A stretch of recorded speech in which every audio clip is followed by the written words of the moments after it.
Bienvenidos a Capa 8, el espacio donde exploramos los niveles más profundos del diseño digital. Hoy tenemos el honor de comenzar con Juan Carlos Camus, académico y periodista, que desde los albores de la web en Chile y Latinoamérica ha sido testigo y protagonista de la evolución de esta disciplina. Acompáñanos en este viaje a través de la historia y futuro de la experiencia de usuario, de la mano de uno de sus principales referentes. Esto es Capa 8.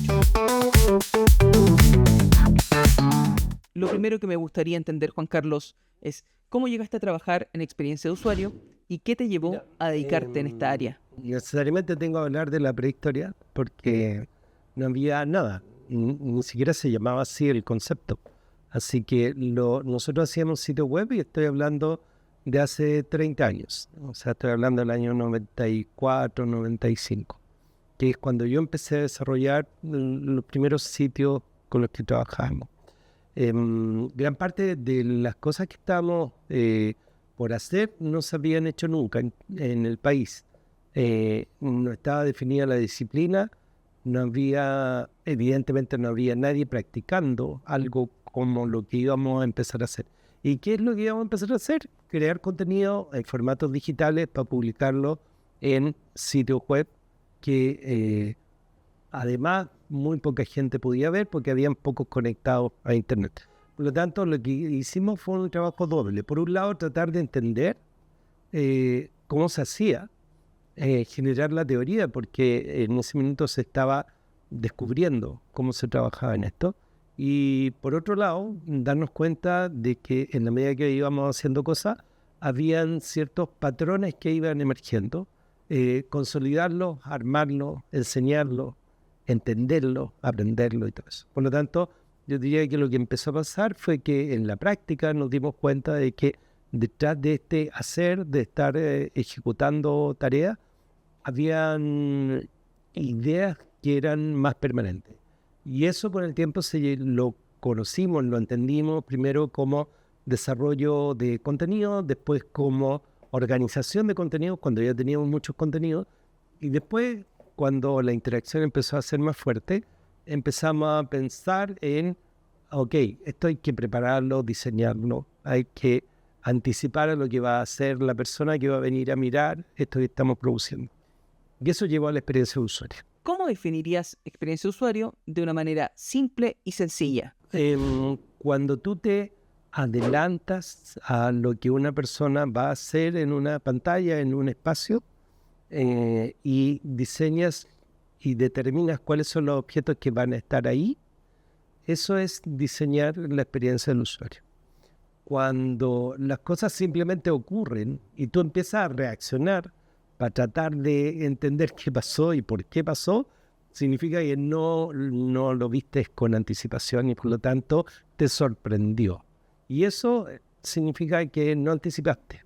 Entonces este es un juego de mucha anticipación. Buenísimo. ¿Y cuál sería el principal desafío que enfrentan hoy los profesionales de esta disciplina? Hay 3 áreas disciplinarias que saben hacer esto.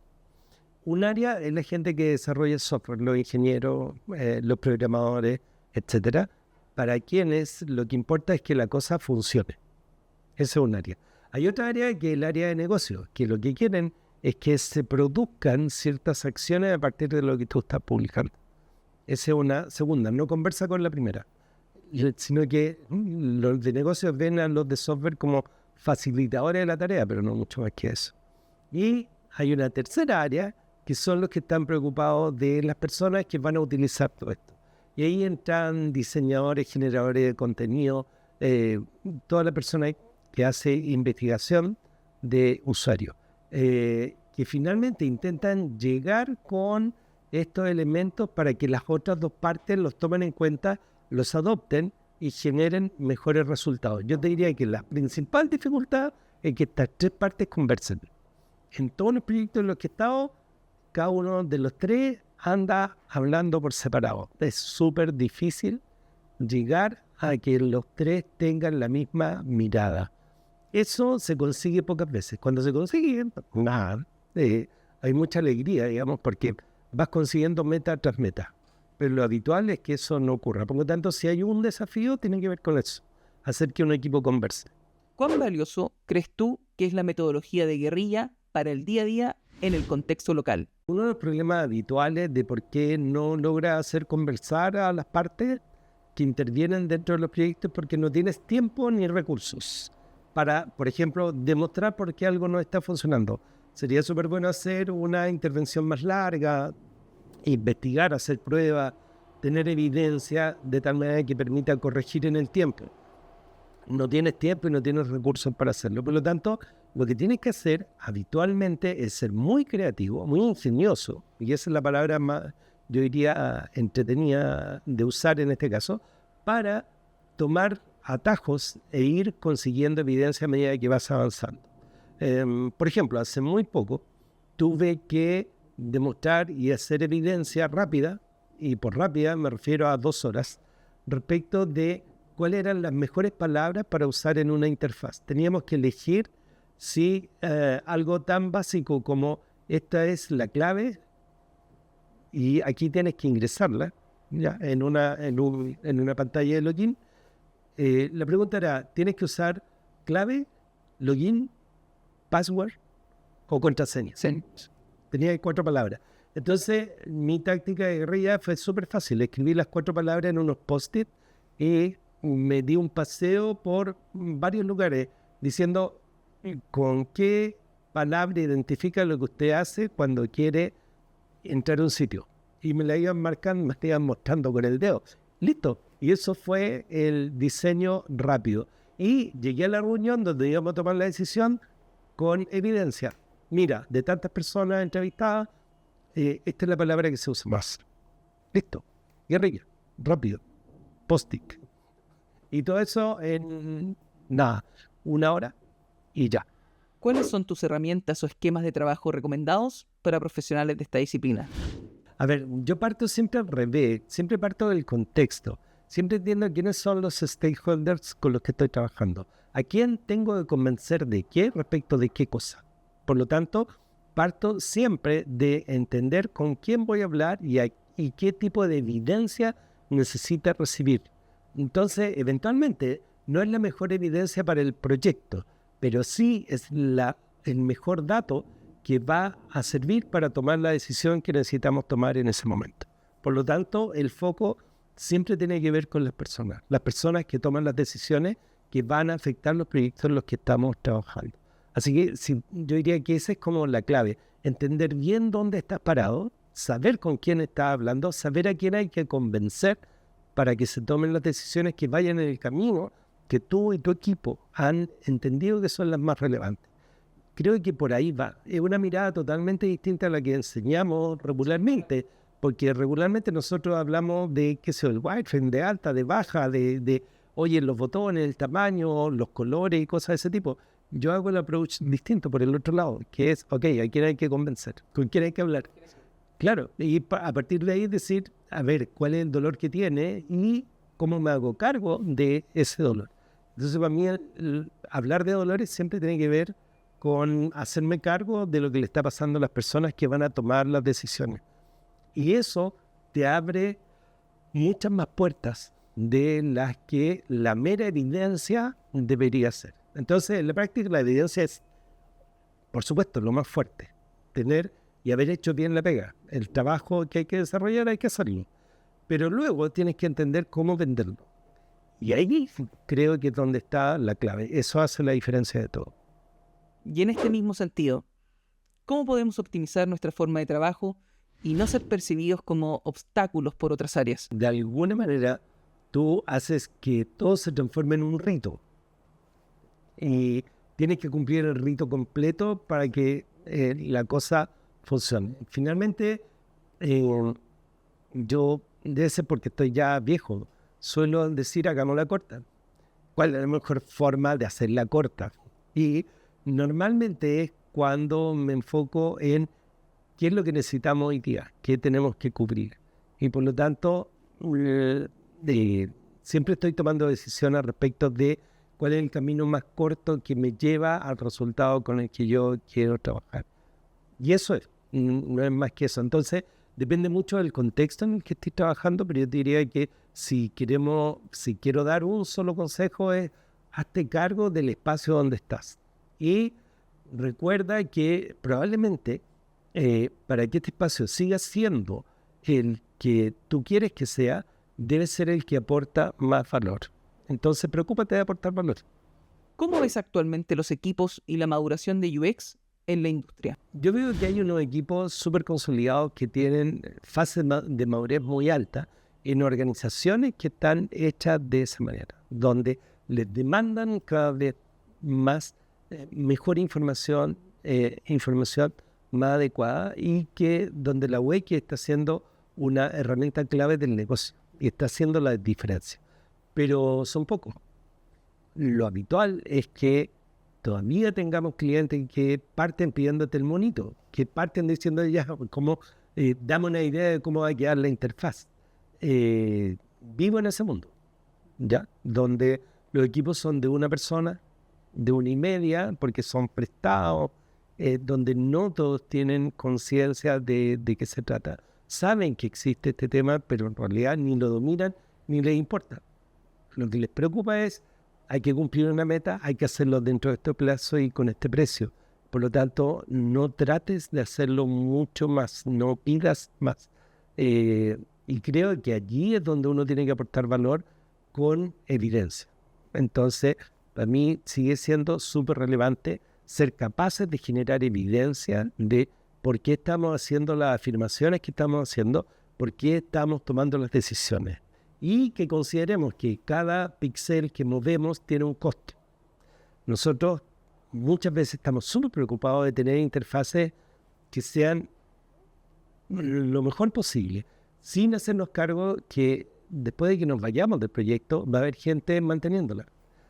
Y eso tiene un costo. Cada decisión que nosotros tomamos tiene un costo posterior en mantención, en desarrollo, en actualización. Por lo tanto, uno debería pensar en el costo total de la decisión que está tomando y no solo en la pantalla que va a mostrar por primera vez. Y eso también es una cuestión que uno debería adoptar como parte normal de los proyectos que está desarrollando.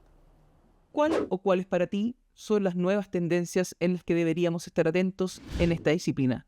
Para mí, la inteligencia artificial y esta idea de que hay una suerte como de magia que va a hacer que todo sea súper fácil de hacer. Creo que esa tendencia nos va a hacer y nos va a golpear fuertemente. Va a ser súper difícil avanzar a partir de eso, porque va a haber mucha gente, en particular en áreas de toma de decisión, dando a entender o creyendo entender que basta con un buen prompt para que la pantalla quede perfecta. Creo que ahí es donde está el principal problema que vamos a tener. Entonces va a ser lo más parecido a Flash que tuvimos, o a Frames, que nos costó una enormidad erradicarlo, sacarlo, botarlo, destruirlo, porque era una solución que se veía súper buena. Nosotros ya hemos pasado por esto. Para mí la inteligencia artificial está haciendo eso, porque finalmente es como, ya lo he visto. Mira, tú haz el mockup y esta cuestión te genera el código en Bootstrap. Entonces, ¿para qué necesitáis algo más? Esa tendencia, tengo la sensación de que hoy va a ser un daño enorme a toda la pega que tanto nos ha costado desarrollar. Pero ahí estamos. Le pondremos el pecho a esas balas.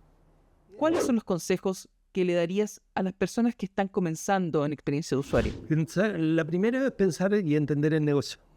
No entender interfaz, entender el negocio. ¿Para qué queréis una pantalla? ¿Para qué se va a usar?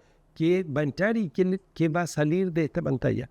¿Cómo va a afectar esto al negocio? Si entiendes eso, lo más probable es que te va a poner en los zapatos de quien lo va a usar, de quien va a producir la actividad en torno a eso y quién va a ver los resultados de las cosas que están pasando allí. Eso es lo primero. Lo segundo es mirar quién ha hecho esto antes para darse cuenta cuáles son como los dolores que tuvo que enfrentar y curar. Sin eso, uno habitualmente comete errores parecidos, permanentemente, ¿ya? Y esto es súper normal. Y lo tercero es subirse a las tecnologías para entenderlas, porque te van a pedir cosas, te van a pedir que le pongáis blockchain, te van a pedir que, en fin, que le pongáis el último gadget de lo que sea.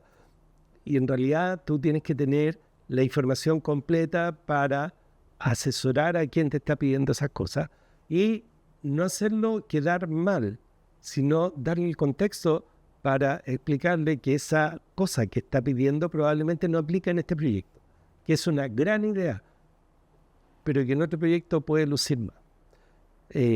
Hay que saber rechazar amistosamente y degradar la idea que uno tiene hasta el punto tal de sacarle las cosas que brillan probablemente y dejarla enfocada al negocio, que es lo que finalmente necesitamos.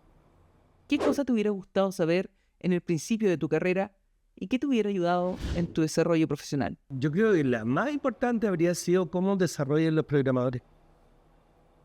Saber cuál es el código y saber cómo ese código afecta y cómo piensa un programador me habría ayudado un montón, porque me habría ayudado a explicar mejor lo que estoy haciendo y a darme menos vueltas y a llegar más rápido a el core de lo que estamos haciendo. Si hubiera sabido más de programación, pero más de cómo funciona la mente de quien programa, yo habría tomado mejores decisiones, en particular cómo comunico, cómo entrego lo que tengo que entregar en este minuto. Porque si se lo explico y se lo entrego bien al programador, va a haber menos decisiones adivinando mi intención. Esas decisiones son caras, porque normalmente el software, una vez que está hecho, cuesta mucho cambiarlo. Entonces me encantaría, si yo logro entender cómo se programa, lo más probable es que voy a tomar mejores decisiones y las voy a explicar mejor de cara a quien tiene que poner los bits y bytes para que la cosa haga lo que yo estoy proponiendo. Así que esa sola pieza cambia todo. Finalmente, ¿algún consejo o palabras que le quieras decir a la comunidad? Sí, primero gracias por la oportunidad de hablar. Tengo la sensación de que muchas de las cosas que nosotros hacemos se logra porque hay una comunidad de gente que está participando, escribiendo, hablando y dando a conocer experiencias. Así que yo diría que hay que buscar esos pares, hay que buscar a aquellas personas que te ayuden a entender mejor las tendencias, lo que está ocurriendo, conectarse con los demás. Creo que ahí hay una gran posibilidad de aprender y entender qué es lo que hay que hacer en este tiempo. Todo va a cambiar, eso es una garantía. Lo he visto en todos estos años, siempre cambia. Por lo tanto, afírmate que vienen cosas interesantes. Eso. Gracias.